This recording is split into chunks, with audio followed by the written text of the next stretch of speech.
What if I told you that this dollar right here is actually worth quite a bit less than it was even just a year ago, at least in terms of what it could purchase at the store? And of course, this is caused by inflation, which is completely normal in a healthy market environment and is the exact reason why the house your grandparents built in 1950 for 10 grand now just sold hot off the block for 1.2 million. The real problem though is the fact that healthy inflation levels in the target range of let's say 1 to 3% per year have been absolutely just eclipsed over the past couple of years, and that's contributing to the everyday cost of living being significantly higher for the average person, but then also for investors, this has a direct impact on the true rate of return of your investments. Yeah, in fact, inflation's been running absolutely rampant across basically every single industry in our economy, which is a real concern, right? We're seeing annual inflation rates in the US having accelerated past 7.5% across the board in January of this year, and the numbers for February should be out anytime, and I suspect that they're actually probably going to be even higher than last month. And really, despite the fact that average inflation across the board has been around 7.5%, in reality, we know if you've been to the store, the price of food, for example, has gone up way more than that in other sectors as well. Gasoline, the price of cars, hotels, multiple different specific industries are seeing levels quite a bit higher than that average level. So anyways, we've spoken about inflation quite a bit on the channel recently because it was basically inevitable to see higher levels of inflation than the norm, considering the macroeconomic environment that we've been living through over the past couple of years. And as a result, well, saving money has not only become extremely difficult to do in this market environment with low interest rates, but it's actually even costing you money to have your savings just sitting in a bank account not working for you. So in today's video, I wanted to address a couple of different things that I've personally been doing in my own investment portfolio to try and of course beat these levels of inflation, but at the very least stay flush with these higher than average levels of inflation. And it goes without saying that this should be approached with a longer term investment horizon so that you can stay invested into a time where hopefully we're going to see these levels of inflation retreat back down to more average levels. If you enjoyed today's video, by the way, make sure to smash the like button. It really helps the channel out and tells me more of a direction that you'd like to see my videos in the future. So with that said, let's get right into it. Alright, so if we're going to be speaking about hedging against inflation, we just cannot skip over real estate investing, which is an asset class that I've personally been allocating a lot more of my capital as well as attention and time to over the past 3 years, basically ever since I purchased that first duplex back in around 2019, end of 2019, and this is something that I've just completely fallen in love with over the past couple of years as I've maintained and scaled up my investment portfolio. By the way, I'm going to be posting a lot more short form content about real estate investing and my own experience with my own rental properties over on my TikTok over the next couple of weeks. So if you're interested in that, make sure to follow me over on TikTok. But anyways, let's speak about why real estate investing is such a powerful hedge against inflation, especially during a time where we're seeing extremely high levels of inflation. And there's multiple different elements coming into play here that we're going to be speaking about. But one of the first things is the fact that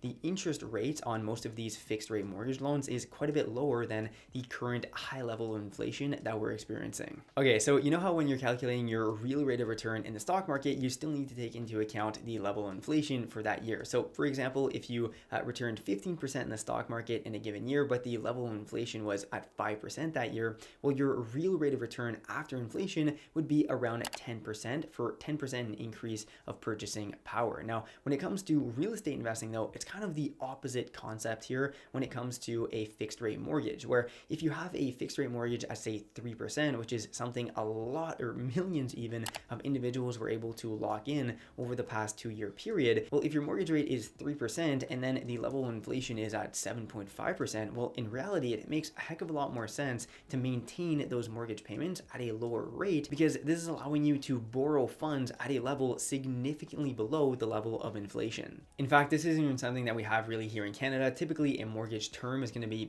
3 to maybe 5 years. Down in the United States, you can even lock in a fixed rate mortgage for 30 years. So imagine logging in a 30-year fixed rate mortgage at say 3% or below. This is something I've seen a lot of investors do over the past 2 years and is insane for hedging against inflation longer term, especially right now when we're seeing really high levels. So in my case, well, in the short term, I've got 4 properties actually that of course the mortgage rate or the interest rate I should say is significantly lower than like 7%. In fact, they're all 2.5% or lower over usually 3 to 5 year terms, some fixed and some variable. But this is an additional reason why I'm not incentivized in any way, shape, or form to pay off these balances at an accelerated pace. In addition to this, let's remember at the beginning of the video when we were speaking about how typical average target inflation levels usually hovers between 1 to 3% per year. Well, in parallel to this, property typically appreciates naturally by around 3 to 5% per year, depending on, of course,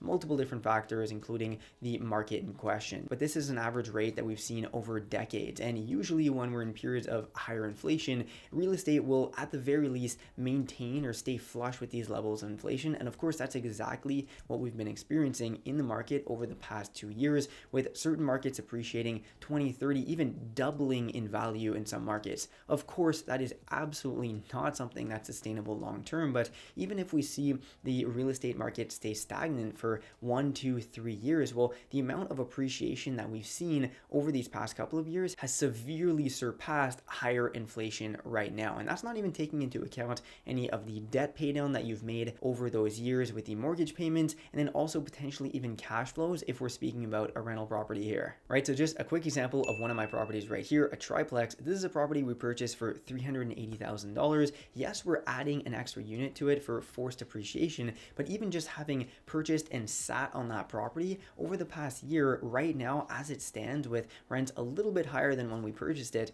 it's worth at least $500,000 in the market right now, and that's without any of the added renovations and units that we're adding to this unit. So this is something that is extremely powerful in order to surpass high levels of inflation if you're able to hold real estate over a longer period of time. Oh, and by the way, if you're a newer buyer and you want to hear my thoughts about the current state of the real estate market as it stands right now, make sure to check out the video I'm overlaying right now that I released last week in the channel. It's really insightful and goes over multiple different pain points that I've been presented with from new buyers who are commenting on my real estate video. So hopefully that video can help you out. Make sure to not miss it after watching today's video. Okay, so that's all great, but everything we just covered pretty much only applies to the short term. What about the long-term inflation hedging characteristics of real estate investing? So the real beauty here is that when you're investing in property, usually you take out a mortgage loan, but that mortgage loan is in 2022 value, and then you're paying off that loan over maybe 25, 30 years, depending on the term that you chose. So you're paying off mortgage total values in today's purchasing power over a long period of time. Of course, that value, the purchasing power of that mortgage loan, that is becoming smaller year over year over year as you're paying it down, in terms of actual purchasing power, is worth a lot less. Let me give you an example. This house, for example, has a mortgage right now at around $320,000. Well, that's in 2022 value. If I stay here for, let's say, 10 years, which I probably won't, but let's say I do, that mortgage loan will be paid down to, let's just say, $200,000. Well, that's $200,000 in, again, 2022 value, but 10 years down the line in 2032, $200,000 is going to be worth quite a bit less than it will be in 2022, if that makes any sense. And then finally, the real kicker in regards to real estate investing as a powerful tool for hedging against inflation long term is the power, of course, of leverage, right? You're leveraging up your capital, sometimes 5 to even 20 times depending on your down payment. This is extremely powerful because, again, you're putting a certain amount of capital from your own pocket into a deal, you're leveraging or financing the rest with a mortgage loan, and then any appreciation on the entire property's value is yours to keep. So let's say even if it does go up 2% on $500,000, well, 2% on $500,000 is $10,000 in a year, and you only put 20% down on the property. This leveraging effect has a really powerful impact on how much you're appreciating or gaining in terms of your return on investment over time. This would actually be a great time to speak about today's video sponsor, Wealthsimple Crypto, which is a Canadian crypto trading platform that offers users over 30 different coins to trade, including, of course, Bitcoin, Ethereum, Terra, and a whole bunch of other altcoins. If you're Canadian, you're probably already quite familiar with Wealthsimple Trade, which is their stock trading platform, but they've actually also launched Wealthsimple Crypto over the past year or so, integrating it directly into the same Wealthsimple Trade app, so you can easily switch between your stock platforms as well as your crypto accounts, which is super practical. And what's really exciting is that Wealthsimple Crypto actually just launched a feature that was absolutely critical in my books, being the fact that you can transfer your coins in as well as out of your Wealthsimple crypto account. really making this more of a full-fledged crypto brokerage where you're now able to deposit any one of your coins into your Wealthsimple crypto account, and you can withdraw Bitcoin and Ethereum towards any other external wallet of your choice if you want to, say, store your coins offline or even in an external custodian wallet that you have full control over. So if you are interested in maybe starting to trade crypto with low fees and full control over your crypto assets, make sure to check out Wealthsimple Crypto. I'll be leaving a link down below in the description for easy access. All right, so let's now move on from property investing, because I do realize this isn't necessarily the most accessible asset class for everyone watching. Well, we've now got cryptocurrency, specifically Bitcoin, but also ETH to a certain extent, considering the amount of different platforms that are running on its network. Now, Bitcoin's long been considered gold 2.0, but considering the fact that I don't actually hold any physical gold bullion, for example, the only thing I have is like this chain, but that doesn't really count, and it's not pure physical gold. That's why we're going to be speaking about Bitcoin specifically, even though the price of precious metals and gold included have actually dramatically increased over the past couple of months in the face, of course, of this rampant inflation. So there's been a lot of mixed opinions lately as to whether or not Bitcoin, truly is a long-term valuable store of wealth, as well, of course, the markets have sold off quite a bit from all-time highs. But this is really typical behavior and market behavior when we do see the market selling off and not being as frothy as they were previously. And we need to remember here that Bitcoin typically follows a 4-year cycle following the halving 4-year cycle period, essentially. So it's completely normal that after such a run-up that we've seen over the past year and a half, that we're seeing a year where Bitcoin is consolidating. But this doesn't mean that the value and long-term value of Bitcoin is completely thrown out the window. So despite all the short-term volatility and news that really is just come to be expected in the crypto space, the real and true reason why Bitcoin does have long-term value as a store of wealth is because of the fact that it is hard money and it has limited supply of only 21 million Bitcoins. That's the real reason, pretty much exclusively, as to why it has any value in the first place, as opposed to fiat currency, which is considered to be a soft form of money where any amount can be printed at will for a very low cost. That's why we've seen since the beginning of Bitcoin, let's say since 2013, Bitcoin has appreciated so much in value, whereas fiat currency, let's say the American dollar, has lost significant amount of relative purchasing power, right? So even taking a look here, Bitcoin since 2014 has averaged yearly returns of 225%, and that's despite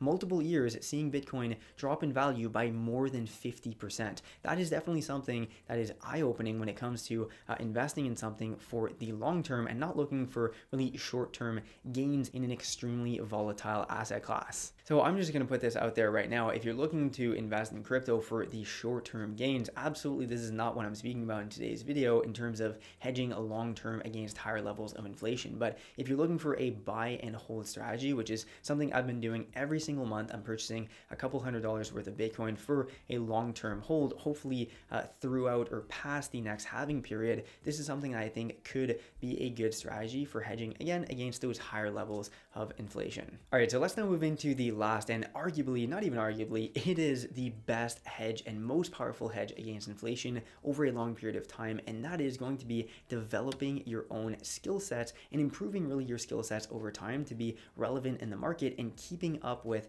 increasing your income over time. That is really the most powerful and important thing that you need to remember constantly, because this is going to be more impactful in your own personal finances and growth of wealth over time than any type of investment you can make with a certain amount of capital. Being able to consistently create more and more income for yourself is the single most important thing to increase your wealth over time. So of course, yes, I know this isn't as technical or direct as an actual investment, but it's really through increasing your income that any of this matters in the first place when it comes to investing. If you don't have money to actually invest with in the first place, then any type of investment that you make, even if it's astronomical returns, well, if you're starting to invest with $1,000, typically this isn't going to really start moving the needle for a long period of time as you've compounded for years upon years that initial amount of money. So starting with a larger amount to invest with in the first place is what really moves the needle in terms of compound investing over time. And although inflation is the silent killer that you don't really see impacting your investment portfolio, always just remember in the back of your mind that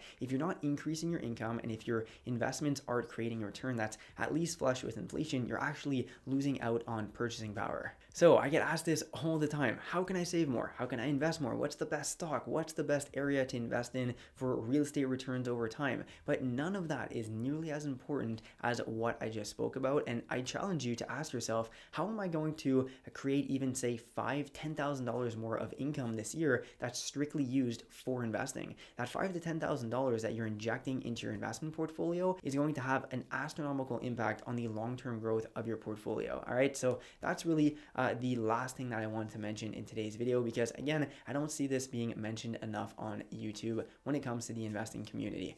I really hope you enjoyed today's video. If you did, make sure to smash the like button. It really helps my channel out and it helps it reach a wider audience. If you want to learn more about anything we spoke about in this video, make sure to leave a comment down below. I'll make sure to answer as best as I can. And don't forget to check out Wealthsimple Crypto if you're a Canadian looking to start investing in cryptocurrencies and you want to be able to deposit and withdraw your crypto holdings into this account. Again, I'll be leaving a link down in the description, and if you do open an account there, you can get the equivalent of 3 free stocks through Wealthsimple Trade. That's also going to be the same application as Wealthsimple Crypto. Thanks a lot for watching, and I will see you in the next one.